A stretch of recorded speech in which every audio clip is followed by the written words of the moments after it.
Now at 6, an intense search tonight for the suspect in the Times Square bomb scare. Investigators believe security video may show the man as he tried to get away.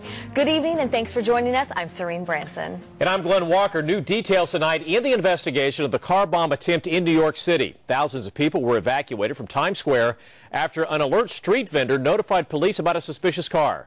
We have team coverage tonight. We're live in New York with the investigation and live here in Los Angeles with the local police response. We're going to begin, though, with CBS 2's Joel Brown in New York. Joel?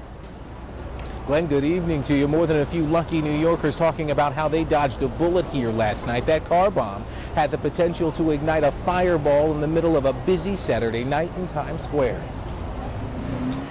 New York City's police commissioner says the car bomb in Times Square was no accident and left to send a message. Clearly, it was the intent of whoever did this to cause mayhem, to create casualties. The Taliban of Pakistan has claimed responsibility for Saturday's botched attack, but investigators say there's no evidence of that. They're examining the SUV and everything inside, including 3 propane tanks, fireworks, 2 filled gasoline containers, 2 clocks, wires to connect it all, 8 bags of an unknown powder, and a large 200-pound metal gun case that would have acted as shrapnel if the bomb had detonated. Luckily, and for some unknown reason, the bomb malfunctioned. We're going to do what's necessary to protect the American people, to determine who's behind this potentially deadly act, and to see that justice is done. Today, Times Square seems back to normal. Thousands of people walking around, many stopping to visit and say thank you to one of the quick-thinking New Yorkers who alerted police to that suspicious SUV.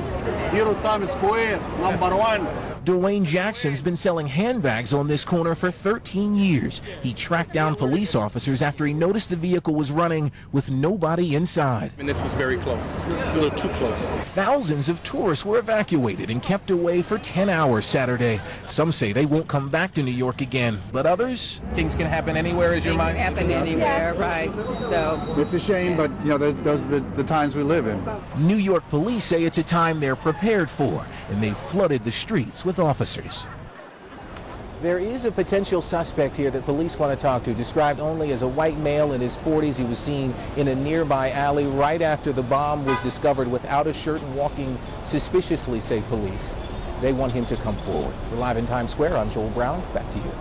Yeah, Joel, it certainly looks like things are back to normal tonight. As you said, all those taxi cabs in the background. Have they tightened up parking restrictions around Times Square because of this incident?